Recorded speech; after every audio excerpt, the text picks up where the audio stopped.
얼마 전에 놀라운 미제 사건이 하나 있었습니다. 벽돌에 맞아서 캣맘이라고 하죠. 길거리 고양이를 돌보시는 아주머니가 돌아가셨습니다. 안타까운 사건인데, 이 사건을 초동 수사하는 경찰이 처음에 범인을 예상하기를 이 캣맘에 대한 혐오 범죄일 것이다. 그러니까 길고양이를 돌보는 사람을 싫어하는 그런 사람들이 있고, 또 길고양이를 돌보는 사람들이 있는데 이 사람들 안에 갈등이 있을 것이다 라고 예상을 하고, 그 고양이 돌보는 아주머니에 대해서, 그러니까 고양이를 굉장히 싫어하는 사람이 고양이 돌보는 아주머니를 이렇게 죽였다.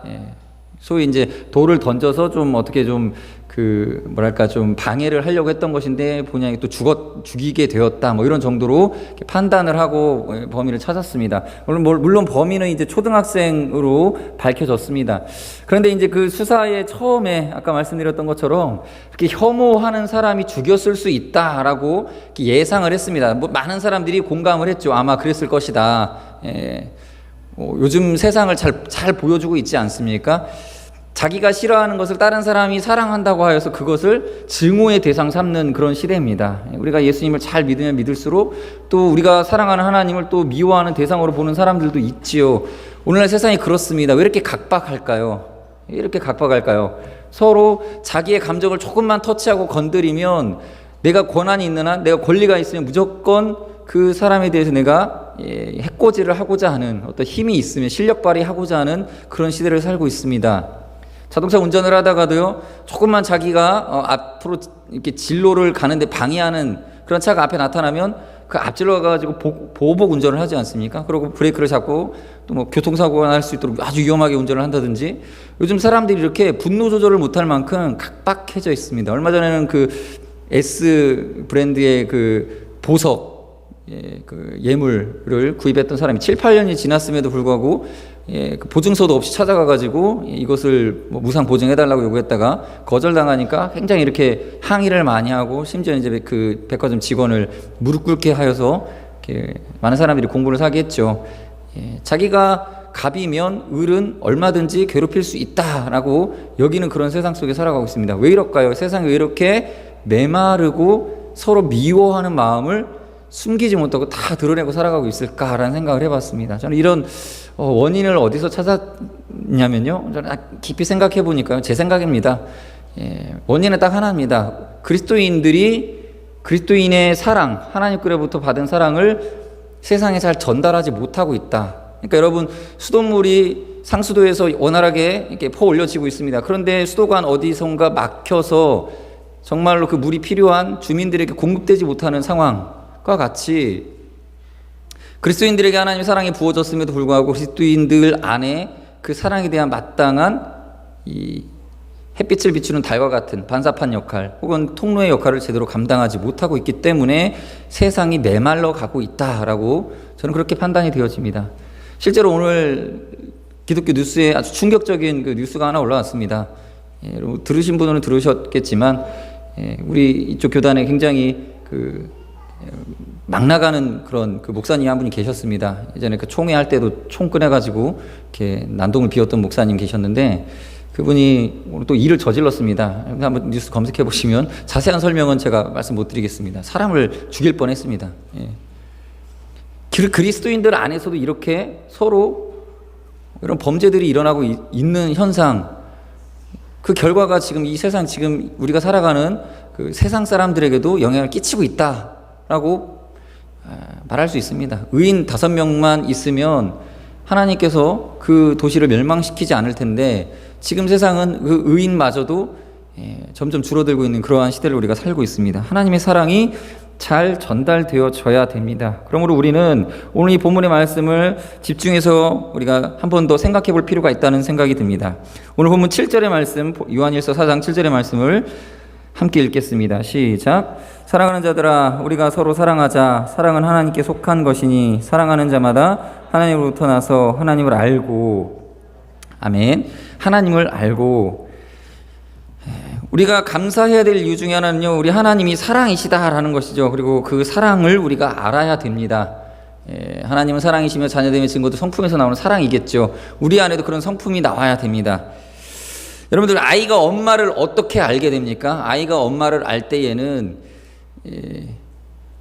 그 엄마의 따뜻한 가슴으로 엄마를 압니다. 엄마 품에서 느껴지는 엄마의 그 심장 박동 소리, 엄마의 코에서 나오는 그 따뜻한 그 숨기운, 엄마의 그 뭐랄까 푹신한 그 느낌, 그걸로 엄마라는 존재를 이해하듯이 우리도 하나님을 어떻게 이해해야 됩니까? 하나님을 이해하되 어떻게 우리가 하나님을 경험하죠? 하나님의 사랑을 경험함으로써 하나님을 알아야 됩니다. 그러니까 하나님을 아는 방법, 그러니까 하나님을 제대로 안다는 것은 하나님의 사랑을 내 삶 속에서 경험하며 살아가는 것, 이것이 하나님을 아는 유일한 방법이다라는 것이죠. 여러분, 어머니를 이력서를 통해서 또 증명사진과 주민등록번호와 이력을 통해서 어머니를 알지 않습니다. 지식으로 아는 게 아니죠. 마찬가지로 우리도 하나님을 지식으로, 기본적으로 지식으로 알되, 그러나 하나님의 성품을 우리 삶 속에 경험하며 살아가야 하나님을 제대로 안다라는 것이죠. 그것이 무엇입니까? 우리 안에 하나님의 사랑을 계속 주고받고 성도 안에 사랑이 나타나질 때에 하나님의 사랑을 우리가 경험하는 것입니다. 오늘 8절 말씀 우리가 다 같이 다시 한번 읽어보겠습니다. 8절입니다. 시작. 사랑하지 아니하는 자는 하나님을 알지 못하나니 이는 하나님은 사랑이심이라. 하나님은 곧 사랑입니다. 데오스 에스티 아가페입니다. 그러니까 우리가 지금 해석한 말과 다를 바 없습니다. 사랑, 하나님은 사랑이다입니다. 하나님은 사랑. 그럼 사랑은 뭡니까? 하나님 안에 있는 것이죠. 하나님은 사랑이시다. 사랑은 하나님 안에 있습니다. 그래서도 하나님 안에, 그 안에라는 뜻으로 생각을 해서 7절 말씀을 한번 볼 때에 하나님께, 사랑은 하나님께 속한 것이니, 사랑은 하나님께 속한 것이다. 무슨 뜻일까? 하나님 안에 있다. 그런 뜻일까라는 생각을 한번 해보고 원문을 찾아봤더니 속하다라는 뜻에는 그 내부, 안을 뜻하는 의미가 있는 것이 아니라 엔이라고 하는 그 헬라어로 쓰인 것이 아니라 에크, 뭐뭐로부터 나오다라고 표현되어져 있는 에크라는 전치사를 통해서 속하다를 표현하고 있습니다. 사랑은 그러니까 하나님께 속한 것이다라는 말은 사랑은 어디로부터 말미암았느냐? 하나님으로부터 샘솟듯이 흘러나온다, 그런 의미입니다. 그래서 사랑의 원천이 하나님이시고 하나님으로부터 받은 사랑이 흘러가야만 이 세상에 사랑이 존재한다라는 거예요. 이것은 믿지 않는 사람들에게도 적용되는 부분입니다. 안 믿는 사람도 그 안에 사랑이 존재하는 이유는 하나님의 사랑이 흘러 어떠한 방식으로 그에게 도달하였기에 그가 사랑을 경험하는 것이죠. 하나님으로부터만 나올 수 있습니다. 그 사랑은 하나님입니다. 모든 사랑의 출발점은 하나님입니다. 그러므로 그리스도인들이 중요합니다. 우리가 하나님의 사랑을 알고 하나님의 사랑을 부여받은 자녀로서 그 성품 가운데 나오는 사랑을 하나님 앞에서 드러내지 아니하면 이 사랑이 막혀버리게 되는 것이죠. 요한복음 13장 34절, 요한복음 13장 34, 35절을 우리가 함께 읽어보도록 하겠습니다. 시작. 새 계명을 너희에게 주노니 서로 사랑하라. 내가 너희를 사랑한 것 같이 너희도 서로 사랑하라. 너희가 서로 사랑하면 이로써 모든 사람이 너희가 내 제자인 줄 알리라. 아멘. 우리는 명령으로 이 사랑할 것을 받았습니다. 하나님의 자녀이기 때문에 사랑해야만 하는 것이죠. 당연히 그렇게 해야 된다라는 것입니다. 그리고 그 사랑은 어떻게 나타납니까? 우리 고린도전서 13장에 나오는 것처럼 사랑은, 우리 노래 이렇게 부르죠. 사랑은 언제나 오래 참고, 사랑은 언제나 온유하며, 사랑 시기하지 아니하며, 자랑도 교만도 아니하며, 사랑은 모든 것을 감싸주고 바라고 믿고 참아내며 영원토록 변함이 없는 것. 무엇입니까? 성품으로 드러난다는 것이죠. 그래서 사랑은 분명히 인격적 성품에서 나와야 됩니다. 그러므로 하나님을 아는 사람은 그 인격이 사랑으로 덧입혀져 있습니다. 여러분, 내가 사랑한다고 하면서 인격을 버린 채 사랑할 수 없다라는 것입니다. 그러므로 우리는 받은 사랑을 깨달은 사람이 더 많이 사랑할 수 있다, 이 전제를 가지고 우리가 사랑을 받았다라는 것을 인정하면서 그 사랑을 깨달으며 사랑을 알며 열심히 그 하나님께 받은 사랑에 대해서 감사하며 또 다른 사람을 사랑해야 됩니다. 이것이 바로 우리가 감사해야 될 두 번째 이유가 되는 것입니다.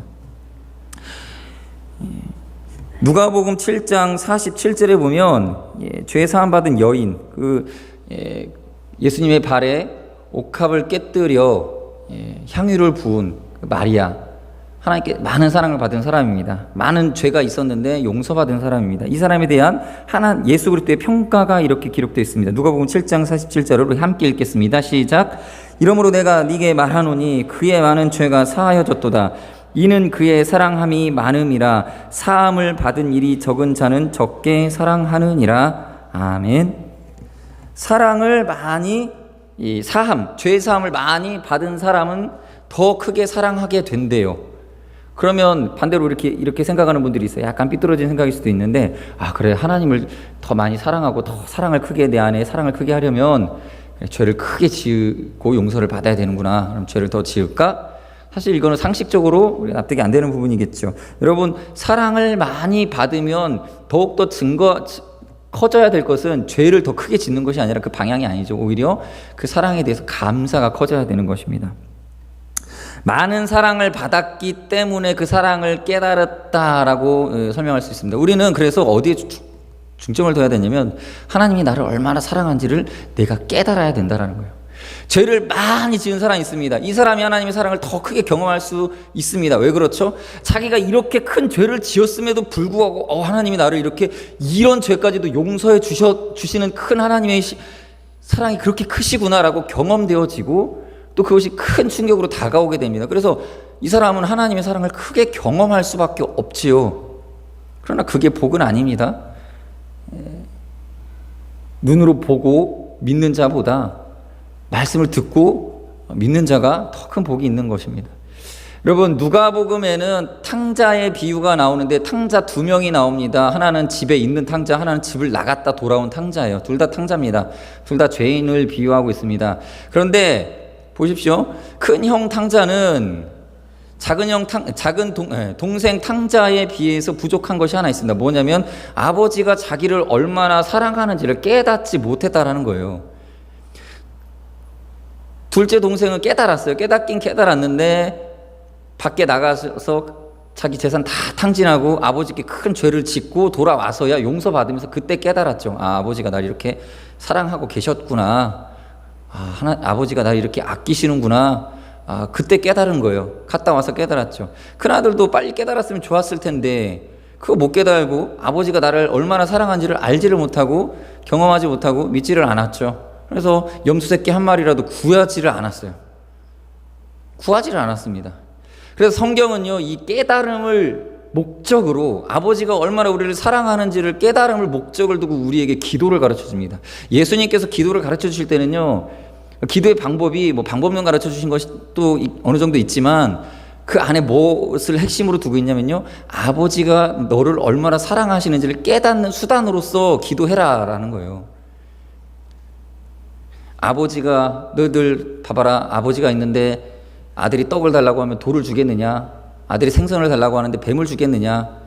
하물며 약한 자라도 자식에게 좋은 것으로 줄 줄 알거든 너희 아버지일까? 하늘에 계신 너희 아버지일까 보냐? 기도를 통해서 뭘 경험하길 원하시는 것입니까?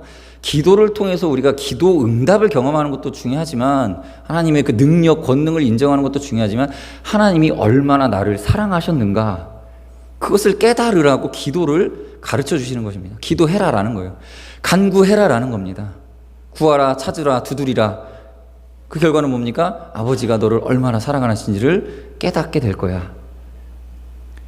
그러므로 우리는 크게 기도하고 또 많은 죄를 가지고 용서를 구하고 그렇게 하나님 앞에 나아가는 자가 하나님의 사랑을 많이 경험하게 되는 것이죠.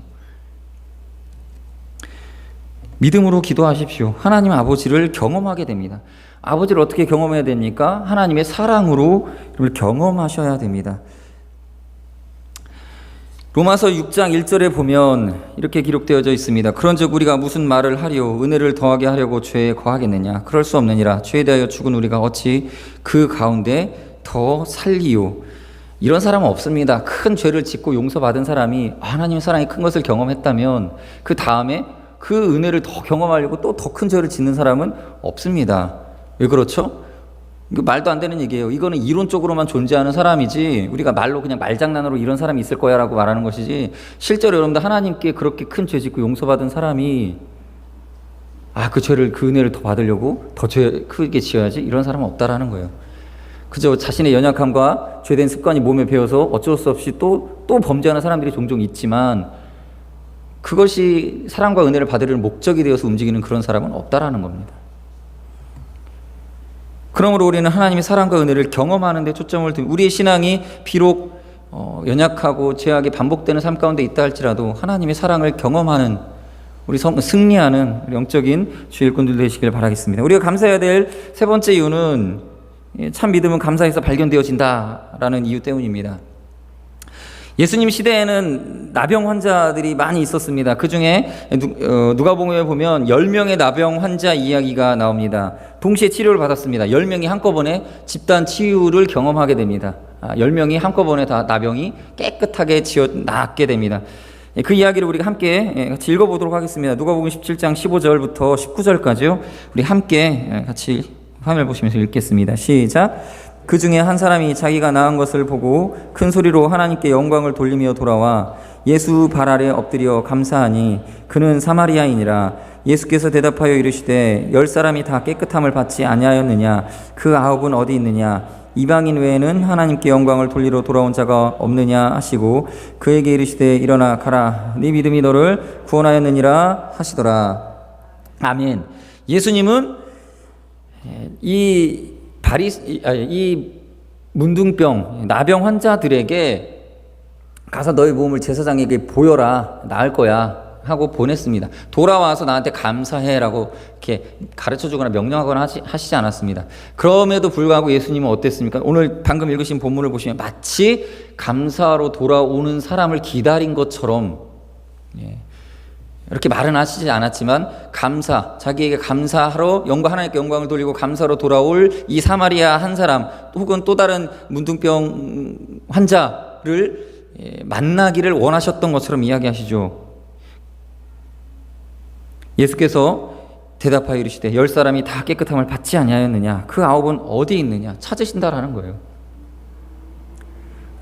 항상 우리는 이거를 초점을 둬야 돼요. 예수님은요, 뭘 보기를 원하셨는지 아십니까? 예수님은 항상 보고 싶어 하는 게 있어요. 뭐냐면 믿음이요. 믿음을 보고 싶어 하셨어요. 사람들에게서 계속 믿음을 보고 싶어 하셨어요. 뭐가 믿음이 어디 있을까? 이 사람 안에 믿음이 있을까? 그걸 보고 싶어 하셨어요. 그래서 믿음 있는 사람만 발견하면 믿음 칭찬하기에 급급하실 정도죠. 저 사람 믿음 보았느냐? 저만한 믿음이 없도다. 믿음 봤냐? 저 믿음. 너희들도 보고 배워. 저 믿음 하면서 믿음 있는 사람들을 그렇게 찾으셨어요. 그런데 여기에서 보면요, 믿음 있는 사람이 아니라 감사하러 돌아온 사람을, 하나님께 영광을 돌리러 돌아온 사람을 찾으셔요. 그리고 그에게 감사하러 왔는데 그에게 칭찬을 하시죠. 뭐라고 칭찬하십니까? 19절에 그에게 이르시되 일어나 가라. 네 믿음이 너를 구원하였느니라. 감사를 칭찬해야 될 상황의 대목에 믿음을 가지고 칭찬을 해주십니다. 그럼 무슨 얘기입니까? 이 사람에게 있어서 믿음은 감사였다라는 거예요. 반대로 이 사람의 감사가 곧 믿음이었다라는 겁니다. 하나님께 영광 돌리는 이것이 이 사람의 믿음이고 예수님이 발견하신 큰 기쁨이었다라는 거예요. 그것을 보고 너무너무 기뻐하셨어요. 근데 안타까운 것은 뭐냐면 그러면 이 이방인 말고는 없냐 이겁니다. 이방인 말고는 없냐. 유대인들 어디 갔어? 자기가 그렇게 사랑을 많이 주었고 은혜를 말씀을 베푼 그 사람들은 어디 있느냐? 택함 받은 그 사람 유대인들 어디 있느냐? 없다라는 거예요. 그럼 하나님 찾으십니다. 사랑을 베푼 그 사람이 하나님께 영광 돌리러 올 것을 기대하며 기다리십니다. 그것을 또 하나의 큰 믿음으로 보시고 기뻐하시고 칭찬하시려고 두고두고 마음에 두고 기다리시다가 오늘 이렇게 만나셨다라는 거죠. 그게 감사합니다. 여러분, 그 여인이 옥합을 깨뜨려 예수님의 발 아래 부을 때에 그를 칭찬하셨죠. 그것 또한 그의 믿음입니다. 그 사람이 경험한 하나님의 사랑의 크기에 그 사랑, 하나님을 향한 그 사랑도 크다라는 거죠. 믿음과 사랑, 감사, 이 세 가지 단어는요, 하나님으로부터 말미암은 사랑에 대한 반응으로서 똑같은 말입니다. 하나님께 사랑받았기 때문에 믿음이 나오고, 하나님께 사랑받았기 때문에 감사가 나오고, 하나님께 사랑받았기 때문에 또 다른 사랑이 나오는 거예요. 죄사함 받았기 때문에 사랑이 나오고, 결국 믿음이나 사랑이나 감사를 행하는 실천이나 다 동일한 하나의 것을 다르게 표현한 것일 뿐이다라는 것입니다. 그러므로 우리는 얼마나 우리 자신이 하나님으로 말미암아 받은 사랑을 잘 반응하고 있는가를 점검해야 됩니다. 감사할 일들이 많죠. 올해도 감사할 일이 참 많습니다. 우리가 이 봄에 그 처음에 모내기 할 시기쯤에 비가 안 왔어요. 오늘 2015년에 비가 많이 안 왔습니다. 가뭄이었어요. 그리고 지금도 가뭄이죠. 가뭄이라고 합니다. 그래서 많이 걱정을 했어요. 이거 어떡하지? 또 흉년 들면 어떡하지? 물 부족하면 어떡하지? 물론 부족한 곳이 어느 정도 좀 나오기도 했죠. 막 절수하고 그랬죠. 그런데요, 어저께 뉴스를 보니까요, 올해가 풍년이래요. 예년보다 오히려 7%가 더 농작물이 많이 늘었대요. 너무 많아서 쌀값이 떨어질까 봐 오히려 걱정이라고. 우리는 불안불안했습니다. 비가 안 오면 어떡하지? 왜 예년처럼 비가 안 오지?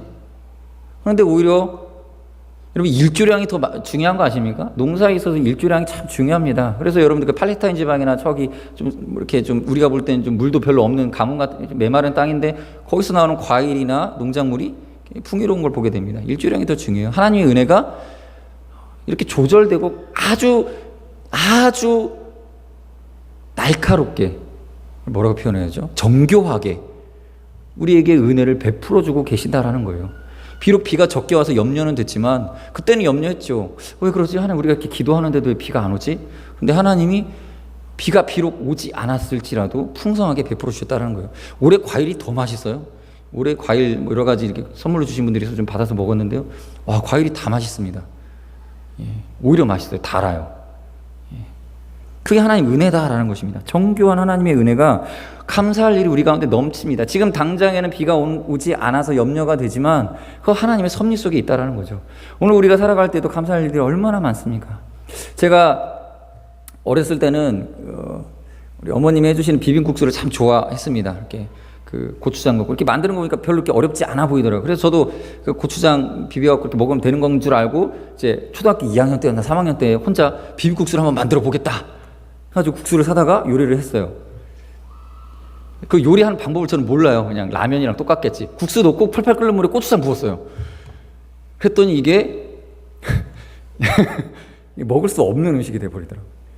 저는요, 비빔국수가 그렇게 복잡한 건지 몰랐어요. 그렇게 복잡한 음식인지 몰랐어요.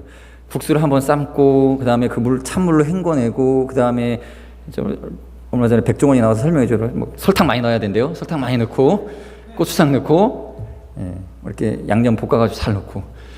저는 그게 그렇게 복잡하더라고요. 근데 짠 하고 나왔을 때 음식을 받아 먹는 데는 단순한 음식으로 보일 뿐이죠. 단순해, 이거 만들고 이거 별거 아니구나 생각이 들어요. 근데 만들 때는요, 상당히 신경을 많이 써야 됩니다. 제가 카레도 그런 식으로 한번 만들어 본 적이 있어요. 카레를 한번 내가 해봐 보겠노라. 그리고 초등학교 2학년 때 또 카레를 사다가 물을 끓이고 카레가루만 부어. 그러고 이제 떠서 먹으려고 그랬는데 도저히 먹을 수가 없는 거예요.